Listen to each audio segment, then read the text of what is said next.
하나님이 오늘 우리에게 주신 말씀은 창세기 3장 16절에서 21절까지 말씀입니다. 창세기 3장 16절에서 21절까지 말씀을 제가 봉독해 올리겠습니다. 또 여자에게 이르시되 내가 내게 임신하는 고통을 크게 더하리니 내가 수고하고 자식을 낳을 것이며 너는 남편을 원하고 남편은 너를 다스릴 것이니라 하시고 아담에게 이르시되 내가 내 아내의 말을 듣고 내가 내게 먹지 말라 한 나무의 열매를 먹었은즉 땅은 너로 말미암아 저주를 받고 너는 내 평생에 수고하여야 그 소산을 먹으리라. 땅이 내게 가시 덤불과 엉겅퀴를 낼 것이라. 내가 먹을 것은 밭의 채소인즉 내가 흙으로 돌아갈 때까지 얼굴에 땀을 흘려야 먹을 것을 먹으리니 내가 그곳에서 치함을 입었음이라. 너는 흙이니 흙으로 돌아갈 것이니라 하시니라. 아담이 그의 아내의 이름을 하와라 불렀으니 그는 모든 산자의 어머니가 되매더라. 여호와 하나님이 아담과 그의 아내를 위하여 가죽옷을 지어 입히시니라. 아멘. 네, 여자와 남자에 대한 심판, 여자와 남자에 대한 심판이라는 제목을 가지고 오늘 말씀을 나누도록 하겠습니다. 우리가 지난주 금요일에는 지혜의 결과로 인해서 인간들에게 어떠한 일이 벌어졌는지 살펴보았고요. 또 시험을 하고 유혹했던 그 사단과 뱀이 어떠한 저주를 받았는지에 대해서 나누었습니다. 오늘 그 죄악으로 인해서 이 여자와 남자에게 임하는 그 심판의 내용이 무엇인지를 각각 살펴보도록 하겠습니다. 오늘 본문이 이제 3장 16절부터인데요. 16절부터 여자에 대한 심판의 내용으로 시작이 되고 있습니다. 그런데 이제 먼저 심판의 그 내용을 이제 살펴보기 전에 우리가 몇 가지 전제를 해야 되는 것이 있습니다. 세 가지 정도를 먼저 명심하고 가야 되는데, 첫 번째는요, 하나님의 심판은 항상 바르고 공정하다라고 하는 사실입니다. 하나님께서 항상 사람을 공평하게 심판을 하십니다. 사람은 그 이상도 그 이하도 아니게 정확하게 자기가 행한 대로 심판을 하셔요. 그러니까 자기가 저지른 잘못보다도 더 크게 심판을 하시는 일은 없으십니다. 완벽하시고 공평하신 재판관이 되세요.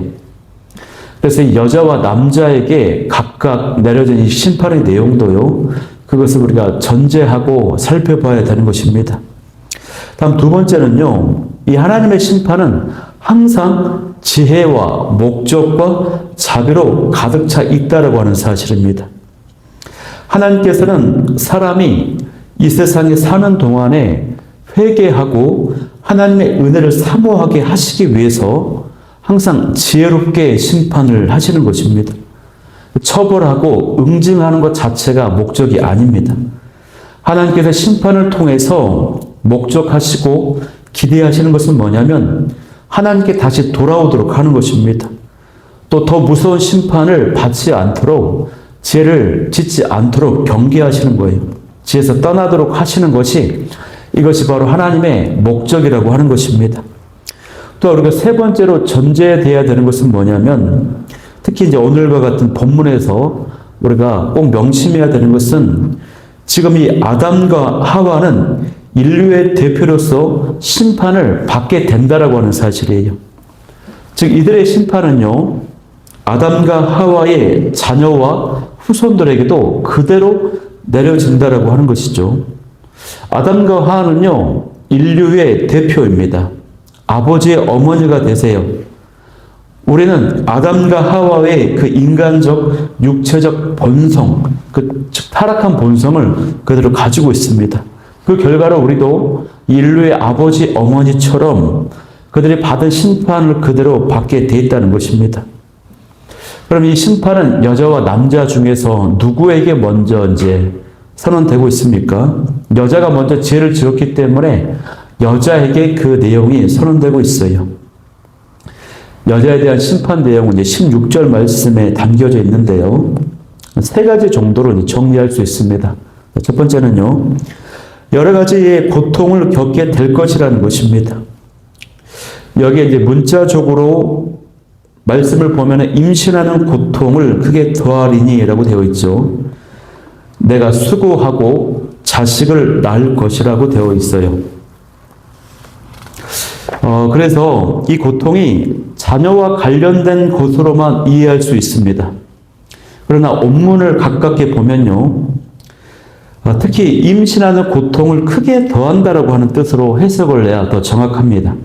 다시 풀어 설명하면은 내가 너에게 고통을 줄 것인데 특별히 임신하는 고통을 더 크게 더하겠다 이런 뜻인 것이에요.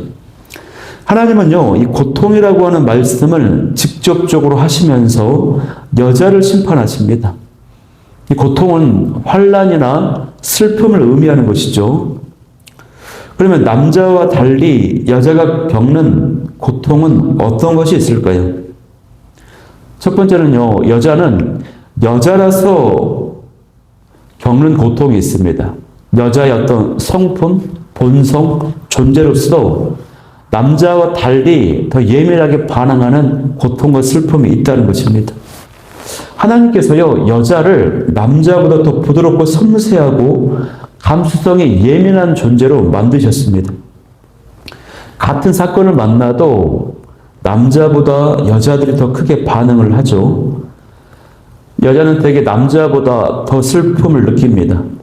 남자보다 더 다른 사람들의 아픔에 공감을 합니다.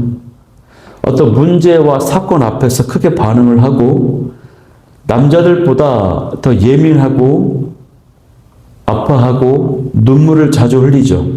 눈물이 많죠. 원래가 그런데 하나님께서는 여기서 더 크게 고통을 느끼도록 하시겠다는 것입니다. 이것은요, 다른 측면에서 보면요, 하나님께서 고통을 적극적으로 가중시킨다라는 그런 의미라기보다는 죄를 짓기 전에 베푸시고 주셨던 그런 은혜와 축복들을 거두어 가시겠다 이런 의미로 이해하는 것이 더 적절해요. 왜냐하면요, 여자가 선악과를 따먹은 근본 동기가 뭐였습니까? 하나님을 떠나서 또 남자를 떠나서 자기 자신의 인생의 즐거움과 만족을 추구했기 때문이에요. 그래서 하나님 없이도 스스로 기쁨을 위해서 선악과를 따먹었거든. 이것이 바로 선악과를 먹은 근본 동기이거든요. 그렇기 때문에 그렇게 하하가 원하는 대로 하나님 떠나서 스스로 살아보라는 것입니다. 그러면 그 결과는 불보듯 뻔한데 그것은 이전보다 고통이 훨씬 가득한 삶이 된다는 것입니다. 그래서 하나님 없이 하나님이 주셨던 그 보호와 인도, 은혜를 거두어 가시는 그런 의미가 있다는 것이에요. 하나님을 떠나면 기쁨과 만족이 있을 것으로 생각을 했는데 오히려 이 고통과 괴로움이 더 많게 된다는 것입니다. 그래서 여자는요, 남자보다 먼저 하나님을 떠나고자 했고, 그래서 사단은 여자에게 접근했습니다. 또 여자는 남편에게도 열매를 따서 주어 먹게 했는데 죄를 짓게 만들었습니다. 그러므로 여자는 죄의 결과인 그 고통이 오게 되면 더 슬프고 더 고통스러운 것입니다. 남자보다 더 깊은 연민과 슬픔, 아픔을 당하는 것이에요. 죄책감도 있는 것입니다. 여자 때문에 이 모든 죄가 시작이 되었기 때문에. 그런데요, 이것이 또 하나님의 지혜로운 심판인 것입니다. 왜 그렇습니까? 더 고통스럽고 더 슬프기 때문에 어떻게 돼요? 하나님을 의지할 수밖에 없는 것이에요. 남자보다 여자들이 그래서 하나님께 더 의지하고 더 쉽게 주님께 돌아오는 이유가 여기에 있는 것입니다. 이것이 바로 하나님의 그 심판 안에 담겨져 있는 하나님의 자비라고 하는 것입니다. 두 번째로요, 여자는 출산할 때에 겪어야 되는 특별한 고통이 있습니다. 출산의 고통을 여자에게 주었어요. 하나님께서는 이 남자와 여자를 창조하신 직후에 그들에게 자녀를 낳을 것을 명령하셨습니다. 죄를 짓기 전에 에덴에서는 출산의 고통이 없었습니다. 출산이 없었기 때문이기도 하죠. 여자가 범죄한 이후부터 이제 아기를 낳을 때에 그 일이 굉장한 고통이 찾아오게 되는 것입니다. 그러나 이 고통 역시도 하나님의 자비하심이 여기에 들어있는데 그것은 출산할 때의 그 고통 때문에 여자들이 하나님을 부르짖게 된다는 것입니다. 하나님을 더 의지하게 된다는 것이에요. 출산의 고통이 그녀로 하여금 하나님을 의지하게 하기 때문에 이 심판도 하나님의 자비가 숨겨져 있는 것입니다. 또 제1삭슨 사망인데 출산의 고통이 생명의 소중함을 뼈저리게 느끼게 하는 것입니다. 자, 그러면 여자가 겪는 세 번째 고통은요, 자녀 양육의 고통이에요. 자녀 양육의 고통이요, 1차적으로 여자에게 주어졌습니다. 수고하고 자식을 낳을 것이다 라고 되어 있는데 이 말씀에는 단순히 출산만을 의미하는 것이 아니라 이후 자녀를 양육하는 것까지도 포함하는 의미입니다. 아가들에게 모유를 줄 수 있는 것처럼요, 여성의 신체를 봐도 자녀 양육의 책임이 1차적으로 여자에게 있습니다. 그리고 본성상 여자는 더 부드럽고 섬세하고 감수성이 예민하기 때문에 이 자녀들의 마음과 생각을 더 깊이 헤아리며 이제 공감할 수 있어요. 그러면서 양육을 하는 것입니다. 반면에 자녀들이 범죄하고 어떤 고통 가운데 있을 때 남자들보다, 남편보다 엄마가, 아내가, 여자가 더 많이 괴롭고 고통을 느끼는 것입니다. 이 역시도요, 자녀 양육을 통해서 하나님께 의지하고 하나님의 도우심을 구하도록 하시는 하나님의 자비와 지혜가 담겨져 있는 심판이라고 할 수 있어요. 그런데 어떻습니까? 여자는 출산할 때 큰 고통을 겪지만 출산을 하고 나면요, 그 새 생명의 그 기쁨 때문에 그 출산의 고통을 기억하지 않게 되죠. 새 생명이 생김으로 인해서 그 기쁨과 그 기쁨이 너무 크기 때문에 이러한 것들 고통을 잊어버린다고 하는 것이에요. 이처럼 하나님의 심판이 그 안에 은혜가 있는 것입니다. 자비가 있는 것입니다. 자, 첫 번째로 주어진 여자의 심판의 내용이요, 다양한 고통을 겪는 것이라면, 자, 두 번째는 남편을 사모하게 된다는 것입니다. 16절 말씀은요, 남편을 원하고라고 되어 있어요. 원하다의 뜻은 열망하고 갈망하다, 그런 욕망을 의미하는 것입니다. 여자는요, 본성적으로 남편과 살기를 원망하고 열망하고 갈망합니다. 이것은 단순한 성적인 끌림만을 의미하는 것이 아닙니다. 이 끌림은요, 가정을 이루고 또 안정감을 갖고 의존하고 인간관계를 맺고 또 미래 등에 대해 미래 인생을 설계하는 데 있어서 그런 모든 삶의 영역을 포함하는 것이에요. 물론 남자도요, 여자들에게 많이 끌리긴 해요. 그러나 이 남편과 안정된 생활을 하며 보호받고자 하는 그런 여자의 그 열망, 소망이 더 큽니다. 남자보다 더 강합니다. 우리가 이제 자녀들의 대화를 보면요, 10대 자녀들의 대화를 보면은 이 여자 아이들이 남자들에 대한 이야기를 훨씬 더 많이 해요. 어른들도 마찬가지입니다. 어른들도 아주머니들, 또 여성들이 모여서 대화를 나눌 때 보면은 남편 이야기, 남자들 이야기를 많이 한다는 것입니다. 이처럼요, 하나님은 여자들이 남자들의 더 원하고 의지하도록 만드셨습니다. 이것이 심판이었어요. 그래서 이 독신이라든가 사별의 아픔이라든가 이혼 이런 사건들, 남자 없이 사는 여성들이 겪는 고통과 그 상실감, 아픔이 훨씬 큽니다.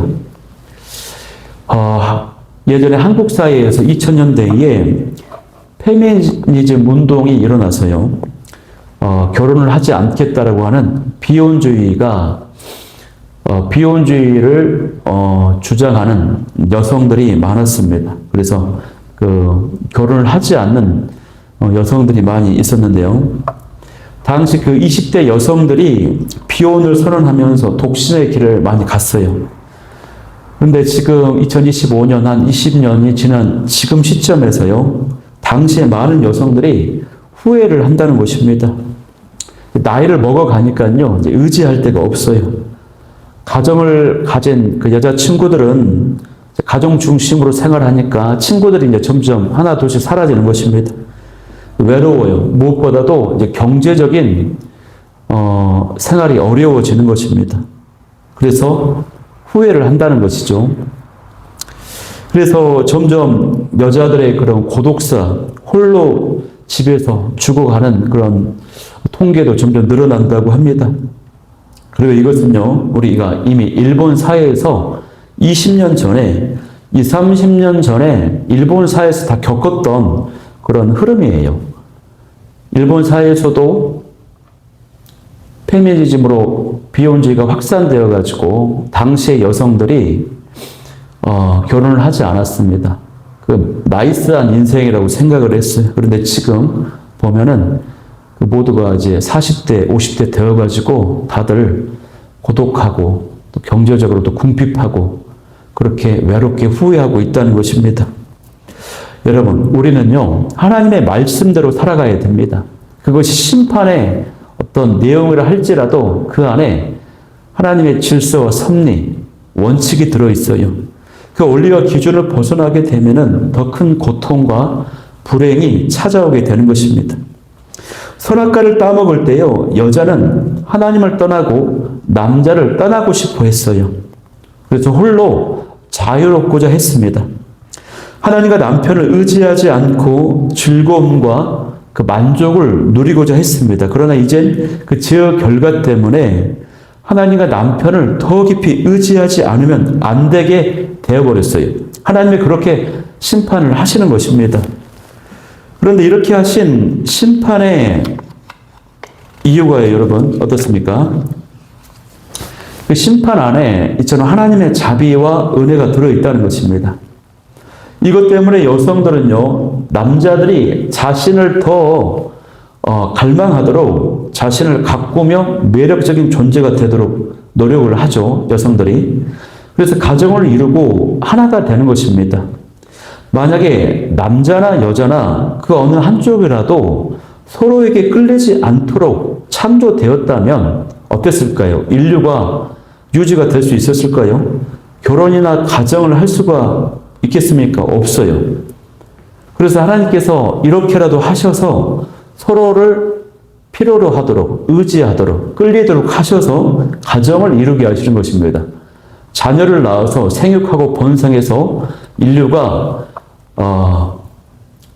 멸종되지 않도록 인도하시는 것입니다. 여러분. 그래서 하나님은요, 아내가 남편을 더 사랑하기를 원하시고 남편도 아내를 더 사랑하게 되기를 원하신다는 것입니다. 이것이 죄악으로 인한 심판 가운데서도 하나님의 베풀어 주신 은혜요 사랑인 것입니다. 자, 마지막 세 번째로 여성이 겪게 되는 세 번째 고통은 뭐냐면 자기 남편에게 다스림을 받게 된다는 것입니다. 아내는요, 남편의 다스림을 받으며 살게 하는 것, 이것이 바로 하나님의 말씀입니다. 이 말씀을요, 인본주의로 접근하면은 마음에 불편함이 생길 수 있습니다. 그러나 이것은 군림하고 조종하는 그런 의미가 아니라 권위의 문제를 말하는 것입니다. 질서와 역할과 기능의 문제입니다. 어떤 면에서는요, 남편이 다스린다라고 하는 것은 남편이 책임지는 존재다, 이런 뜻입니다. 하나님께서 남편에게 이 가정을 다스리는 권위를 주셨습니다. 가정에 대한 책임을 주셨다는 것입니다. 그러므로 아내 역시 그것을 인정하고 따라가야 되는 것이에요. 이것이 남편의 권위와 다스림 없이 스스로 선악과를 따먹었던 죄의 결과, 죄악에 대한 심판입니다. 공정한 심판인 것이에요. 남편은 너를 다스릴 것이니라. 물론 이 말씀은 개인적으로 가정에서 적용해야 되는 것입니다. 이 말씀을 일반적으로 모든 남자가 모든 여자를 다스린다 이렇게 적용하면 안 돼요. 사회에서나 또 공동체나 또 기업이나 이런 데서 이 말씀을 적용하면 안 된다는 것입니다. 개인적으로 가정에서 적용을 해야 된다는 것이. 그리고 남자는요, 여자를 다스릴 때 어떻게 다스려야 됩니까? 희생적인 헌신, 사랑으로 다스려야 되는 것이에요. 모든 여성들에게 주의 은혜가 있기를 소망합니다. 자, 다음으로 살펴볼 것은요, 남자에 대한 심판의 내용입니다. 그 내용이 이제 본문 17절에서 19절의 내용인데요. 그런데 이 심판의 내용을 자세히 살펴보기 전에 선악과를 먹을 때 아담의 이 본질적인 죄가 무엇이었습니까? 그 죄는요, 아담이 여자를 회개시키려고 노력하지 않았다는 것입니다. 여자에게 그렇게 하면 안 돼. 하나님께 돌아가야 돼. 회개하고 하나님께 용서를 구하자라고 이런 말을 전혀 하지 않았어요. 그래서 그냥 하와의 유혹에 넘어가 버렸어요. 그리고 하나님께서 아담의 죄를 지적했을 때 그 책임을요, 하와에게 떠넘겨 버렸어요. 여자에게 떠넘겨 버렸습니다. 또 하와가 준 그 선악과를 먹고 나서 자신의 죄를 인정하지 않았어요. 회개하지 않았어요. 그러므로 아담 역시도 심판받아 마땅한 것입니다. 그러면 이 아담이 받는 심판이 무엇입니까? 그것도 한 세 가지 정도로 살펴볼 수가 있는데요. 첫 번째는 불완전하고 부패한 세상, 즉 저주받은 땅에서 살아가야 된다는 것입니다. 히브리 원문을 보면은 땅은 너를 인하여 저주를 받으리라고 했습니다. 즉 너 때문에, 아담 너 때문에 이 땅이 저주받았다, 받게 됐다 이런 뜻이에요. 하나님께서 아담의 죄 때문에 이 세상을 저주하셨습니다. 왜 그럴까요? 범죄한 자는 아담인데 세상이 저주를 받아야만 했던 이유는 뭡니까? 아담과 이 세상이 상호 연결되어 있기 때문이에요. 세상은 아담에게 속해 있었고 아담은 세상에 속한 존재입니다. 그러니까 이 세상은요, 아담의 가정과도 같은 것이었어요. 그런데 아담이 불완전하고 타락해져 버렸으니 하나님께서는 이 불완전한 아담이 완전한 세상에서 계속 살아가도록 허락하실 수가 없었던 것입니다. 왜 그렇습니까? 죄악과 완전함은 같이 양립할 수가 없기 때문이에요. 사람은 죄악이 있는데 이 세상이 완전할 수가 없어요. 그러므로 어쩔 수 없이 하나님께서 이 세상을 불완전하게 저주받은 땅이 되도록 하셨다고 하는 것입니다. 그러면 이렇게 저주받은 세상은요, 오늘날 어떤 모습을 보여주고 있습니까? 상처받고 파괴되어 가고 있어요. 썩어가고 있어요. 타락해져 가고 있고요. 죽어가고 있습니다. 손상을 입으며 부패해가고 있어요. 이것이 바로 온 세상의 모습이에요, 여러분. 모든 피조물들이 생존을 위해 싸웁니다. 그러나 결국 죽습니다. 썩어져 갑니다. 결국 식물도 죽고요. 시들어서 죽게 되고요. 동물도 결국은 죽습니다. 심지어는 하늘에 떠 있는 별들도 소멸됩니다. 그렇게 썩어가고 죽어가고 있습니다. 그러나 소망이 있습니다. 예수님 안에서 온 우주 만물이 회복될 것이기 때문이에요. 그래서요, 온 세상과 피조물들은 구속과 회복을 위해 소망하고 있습니다. 약속의 날, 그날에 재림의 때에 만물이 썩어짐과 사망에서 벗어나게 될 것이기 때문에 그때를 대망하고 있는 것입니다. 갈망하고 있는 것입니다, 여러분. 자, 그러면 이 남자에게 내려진 두 번째 심판이 무엇입니까? 두 번째 심판은 뭐냐면 생존을 위해서 수고해야 된다는 것입니다. 가장 기본적인 생존을 위해서 또 생활에 필요한 필수품을 얻기 위해서 자연과 싸워야 돼요. 투쟁해야 돼요. 수고해야 돼요. 타락하기 전에는 이 노동이라는 것이 수고가 아니었습니다. 그냥 인간에게 주어진 그냥 기쁨, 즐거움, 그런 노동이었어요, 그냥. 인간도 세상도 그런데 죄로 인해서 완전히 변해버렸습니다. 그래서 일을 하면서 근육통이 오는 것이에요. 정신적인, 신체적인 고통이 오는 것이에요. 스트레스를 받는 것이에요. 이렇게 수고하고 땀을 흘려야지만이 그 소산을, 그 열매를 맺고 그것을 먹고 생존하게 되는 것이에요. 그래서 이 18절 말씀에 보면은 가지 덤불과 엉겅퀴를 낼 것이라 했습니다. 이것은 자연이 더 이상 어떻습니까? 저주받은 모습을 나타내고 있지만 어떤 의미입니까? 더 이상 인간의 통제 아래 있지 않게 되었다라고 하는 뜻이 더 가깝습니다. 사람의 통제 아래 있었던 완전한 세상이 더 이상 인간의 뜻대로 손쉽게 따라주지 않는다라고 하는 것이에요. 여러분, 자연을 보면 어떻습니까? 굉장히 노력해야 열매를 맺을 수 있습니다. 식물을 심고 가꿔야지 열매를 맺어요. 또 자연재해, 태풍이라든가 홍수라든가 산불이라든가 이런 자연재해, 이런 것들이 우리 인간의 통제 아래 있습니까? 통제 아래 없습니다. 이 모든 것이 죄로 인한 결과라고 하는 것입니다.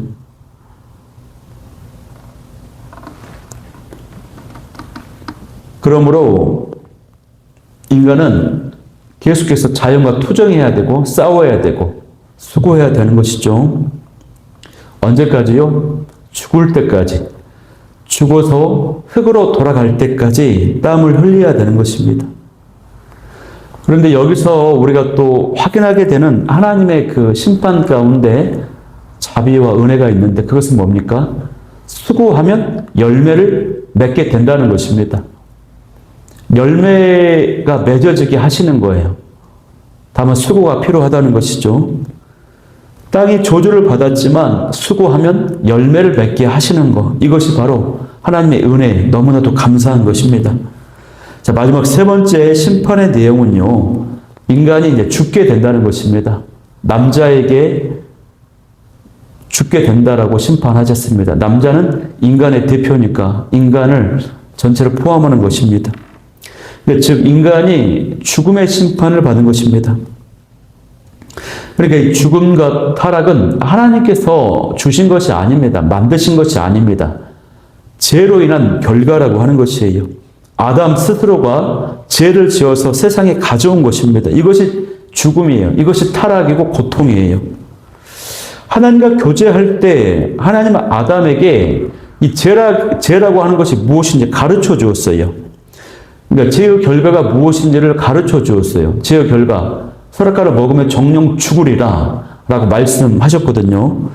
죽음이 온다라고 다 가르쳐 주셨어요. 그러나 아담의 죄로 죽음이 세상에 온 것입니다. 그 결과로요, 인간은 흙으로 돌아가는 것입니다. 이 말씀이 바로 인류 최초의 죽음을 선언하는 것입니다. 이것이 죽음입니다. 죽음은 우리 육체가 영원히 분리되는 것입니다. 그래서 육체가 흙으로 돌아가는 것입니다. 아담은 인류의 대표이자 머리요 조상이기 때문에 죽음의 심판을 모든 인류에게 내려진 것이 되었습니다. 여러분, 인간은 영원히 이 땅에 머무르지 않습니다. 그 누구라도 죽음을 맞이합니다. 아무리 노력해도, 아무리 발버둥을 쳐도 결국 흙으로 돌아갑니다. 시간 문제예요. 시간 문제. 인생 80년, 90년 금방 지나간다고 하죠. 저도 지난 인생 돌아보니까 30년, 40년이 금방 지나가 버렸어요. 그런데 더 중요한 것은 그 죽음이 끝이 아니라는 것입니다. 2차 죽음이 있어요. 육체와 영혼이 분리되는 것이 1차 죽음이라면 2차 죽음이 있습니다. 2차 죽음은 육체에서 분리된 그 영혼이 이제 심판을 받는 것입니다. 하나님의 심판대 앞에서 우리의 영혼이 천국과 지옥 둘 중에 한 곳으로 결정되는 그 심판을 받는 것입니다. 살아생전에 예수님을 믿었으면, 예수님을 믿음으로 생명이 있으면 천국으로 가는 것입니다. 예수님 믿지 않았다면 지옥으로 가는 것입니다. 그렇기 때문에 예수 그리스도가 필요해요. 그렇기 때문에 오늘 21절 말씀에, 오늘 본문 21절 마지막 구절에 보면은 가죽옷을 입혀지는 그 은혜가 등장을 합니다. 이 죽음의 선언 뒤에 하나님께서 곧바로 이 아담과 하와 남자와 여자를 위해서 가죽 옷을 지어서 입히셨다라고 되어 있어요. 이 은혜입니다. 여러분, 가죽 옷을 입으려면 가죽이 필요해요. 동물의 가죽이 필요해요. 그 동물이 죽어야 되는 것이죠. 동물을 희생시켜서 죽여서 가죽을 확보해서 그 가죽 옷으로 그 부끄러운 모습, 그 죄의 치부를 가려주시는 것입니다. 그 죄를 덮어주시는 것이에요. 이것은 무엇입니까? 훗날에 예수님의 십자가를 예표하는 장면인 것입니다. 그 심판인 죽음을 예수님께서 담당하시는 것, 예수님이 그 저주를 끊으시는 것을 지금 보여주는 장면입니다. 그래서 오늘 창세기 3장의 심판을 받는 이 장면을 보면서 유명한 신학자의 주석가인 매튜 헬레가 이렇게 얘기했어요. 심판의 내용에 나타난 이 모든 죄와 죽음의 결과를 예수님께서 온전히 다 담당하셨다라고 하는 것입니다. 오늘 이 심판의 내용을 보면 어떤 내용이 있었습니까? 출산의 수고가 있었습니다. 고통이 왔습니다. 땅이 저주를 받았어요. 가시덤불이 생겼습니다. 또 수고를 합니다. 땅에 수고를 합니다. 또 죽어야 되는 것입니다. 그런데 예수님께서 이 땅에 오심으로 출산의 고통을 직접 겪으셨어요. 또 저주받은 십자가의 죽으심을 당하셨고 가시 면류관을 쓰셨습니다. 또 피를 흘리실 때 피를 땀같이 흘리셨어요. 그 엄청난 수고를 감당하셨죠. 이런 식으로 해서 인간이 겪은 죄로 인한 그 심판과 저주를 다 감당하셨다는 것입니다. 예수님이 친히 담당하심으로 우리의 구원자가 되셨어요. 사망과 죽음과 죄의 권세를 다 끊어버리셨다고 하는 사실입니다. 그렇기 때문에 여러분 어떻습니까? 예수님께서 다 담당하시고 죄를 끊어버렸기 때문에 주 안에서 우리가 감당하는 그 수고, 그것이 절대 헛되지 않는다고 하는 것이에요. 우리는 수고가 있어요. 헌신이 있어요. 삶의 고통이 있고 죄 때문에 수고해야 되고 모든 수고와 아픔과 이 모든 것이 다 죄 때문입니다. 죽는 것도 죄 때문이에요. 그러나 그 고통 중에서도 생명은 계속되고 은혜가 임하고 생존이 유지되고 하나님께서 인도하십니다. 그래서 죄악으로 인해 고통이 있지만 예수님 때문에 은혜가 있는 것이 우리의 삶인 것이에요. 그러므로 여러분, 우리는 죄악과 죄로 인해 고통이 있지만 예수님 안에 있는 더 큰 은혜를 나의 수고로, 그 은혜 때문에 나의 수고가 절대로 헛되지 않게 해야 될 줄 믿습니다. 여러분 어떻습니까? 요즘 어떤 영역에서 창세기 3장의 이 현실, 심판의 내용을 가장 크게 느끼고 생각하십니까? 그 고통 속에서 하나님의 그 은혜와 자비로우심을 믿고 계십니까? 나의 수고와 고통 상황을 예수님께서 다 담당하셨으니 그 예수 그리스도 안에서 다시 일어났던 죄의 문제, 고통의 문제를 해석하면서 인도함 받을 수 있기를 소망합니다. 우리가 수고하고 헌신하는 거 주님 안에 있으면 절대 헛되지 않습니다. 주님께서 다 감당하셨기 때문에 그렇습니다.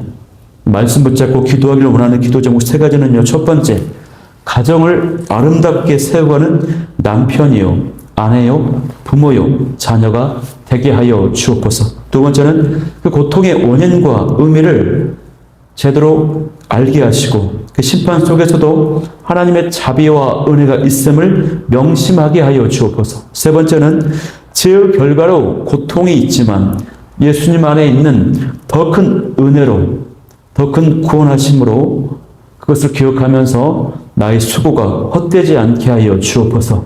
이 기도 제목 가지고 기도하며 나아가도록 하겠습니다.